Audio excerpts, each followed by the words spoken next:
Hello there, and welcome back to the New Beyond. I'm your host, Judith Rich. And guess what time of year this is? For me, it is birthday season. According to the calendar, which I still find kind of hard to believe, I will be 83 in a few days. I got to tell you, it seems insane to be this age. You know, there are days when I feel 20 years younger, and there are days when I feel every one of my roughly 30,000 days on the planet. So here's what I know. It sounds like a cliche, but it's true. The actual number itself is quite meaningless. What counts is who we become in our days on earth and what we do with the time we're given. So I want to spend some time with you now just to share some reflections. You know, some people spend a lifetime going through the motions of living, and they reach the finish line feeling incomplete, empty, and maybe filled with regrets. Maybe they've lived a safe life, rarely taking risks, and they probably haven't worried much about having big upsets or big breakdowns because they usually colored inside the lines, like we all learn to do. Others choose to live full out, daring to be themselves, reaching for their potential and full expression, not settling for a safe life. Now, these folks, they can expect to have more failures under their belt than those who play it safe. Because when you live from big commitments, the potential for big failures increases exponentially, or I prefer to call those breakdowns. People who have the courage to live a big life, one characterized by innovation, creativity, spontaneity, and risking, can also expect to generate substantial learning from those choices. Nietzsche said, "What doesn't destroy us makes us stronger." When we reach old age, having lived a safe life, we might ask ourselves, what had me choose this safe path? Why was I so afraid to bust out and live in joy and freedom? And instead, I chose the narrow, safe road. I hear from many people who write to me about their fears of aging.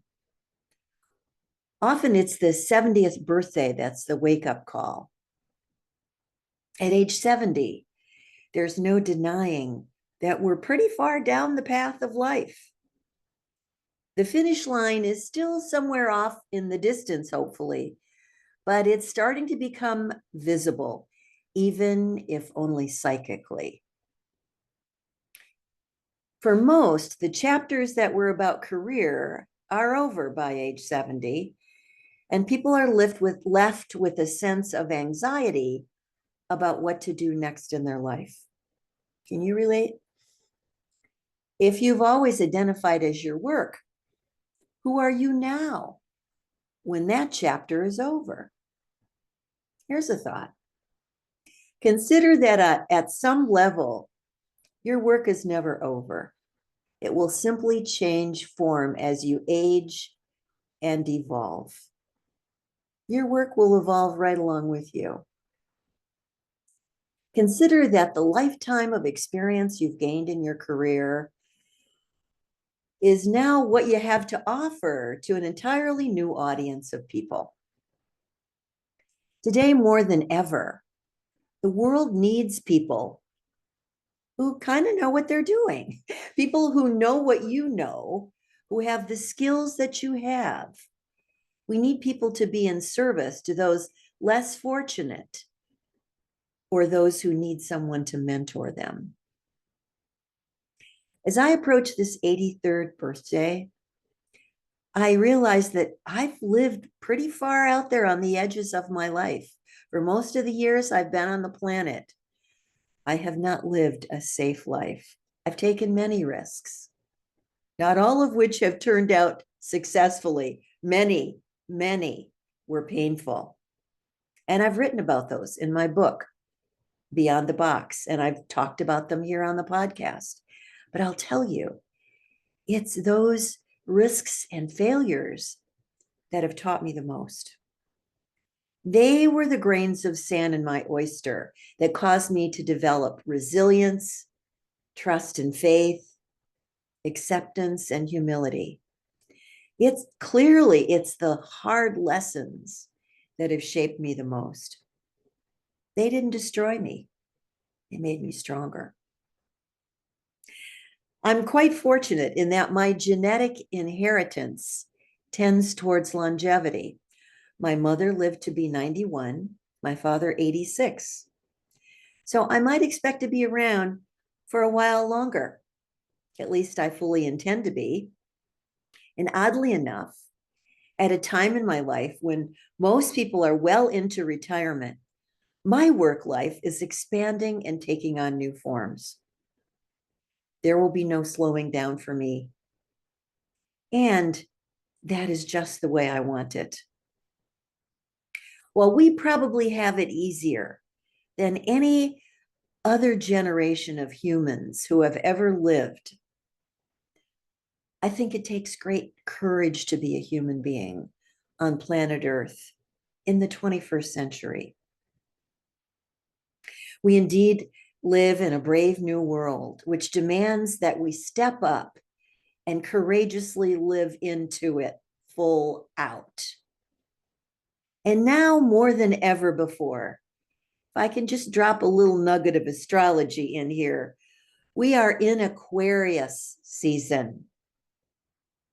The planet Pluto is now firmly ensconced in the sign of Aquarius, and it will remain there for the next 20 years.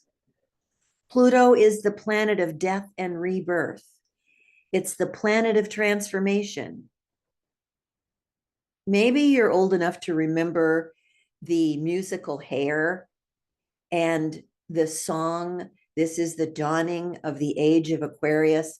Aquarius is all about peace and love and brother and sisterhood. That's because Aquarius is ruled by the planet Uranus. Now, remember, I told you I was going to drop a little bit of astrology in here, even though I'm not an astrologist. But Uranus represents the union of opposites, the union of masculine and feminine. So we are moving into an age of balance, of harmony, of connection, of transformation, of information. And yeah, if you're saying to yourself, boy, it sure doesn't feel like that right now, you're absolutely right. Because this is also, and Pluto is also a planet of social upheaval and disruption. And that's where we are right now. We are living through all of that. And we will be living through that energy for many, many years to come as we make this transition. We are in the transition time, and it's messy. And it's scary, isn't it? We are the ones who are here now on the planet, holding the space, ushering in this new Aquarian age. So if you happen to be an elder, like I am at this particular moment in human history, you represent the guardian energy that is mentoring the younger ones to step up and step out and be the leaders. And in that way, we are also the leaders. So I say, have courage to live into your elder years if that's where you are, as a badass elder who's making a difference wherever you are. Don't settle for the rocking chair. Okay, all right. You can visit the rocking chair on occasion. You're allowed. Just don't set up residency there. Go ahead and enjoy the sunsets and all the beauty that surrounds you. Yes, of course. But also, don't forget that your job as a badass elder is to pay it forward. And for all of us, for the rest of you, This is our time to be paying it forward. There are others behind you on the path that could use a hand. And guess what? That hand might just be yours. So have the courage to show up at whatever age you are. Have the courage to be who you are, to be who you came to the planet to be. Have the courage to know that you matter, that your life matters, and then live it as one who matters. And when you get to be as old as I am or older, you'll look back on your life not with regrets, but with gratitude. I couldn't be more grateful for this life I've lived, all 83 years of them. Full speed ahead, my friends. I want to close this episode with something I wrote in honor of my birthday. It's called Why I Came. And it goes like this. I walk the earth, feet planted firmly on the ground, while heart and mind transcend these earthly ties to bring me to awareness of the one who is the womb, the source of all that is. A daughter of the sacred one am I, a daughter of the wise one, the living one, the one size fits all one. The all sizes are one. I came to awaken and bear witness to the awakening of all, to the one. I came to know and speak my word, speak the truth, direct the law. I came to live a life of God, a life of good, a life of grace and gratitude. I came to remember and be renewed in the memory and the knowing of the one. I came to shine a light for others through the way I love and the way I live. I came to live with a generous heart. I came to know, to give, and to serve love.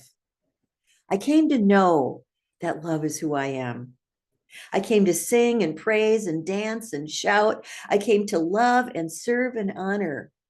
I came to live with passion, serve with grace. I came to laugh and play and cry. I came to dance this human dance all the way out to the edge and then beyond.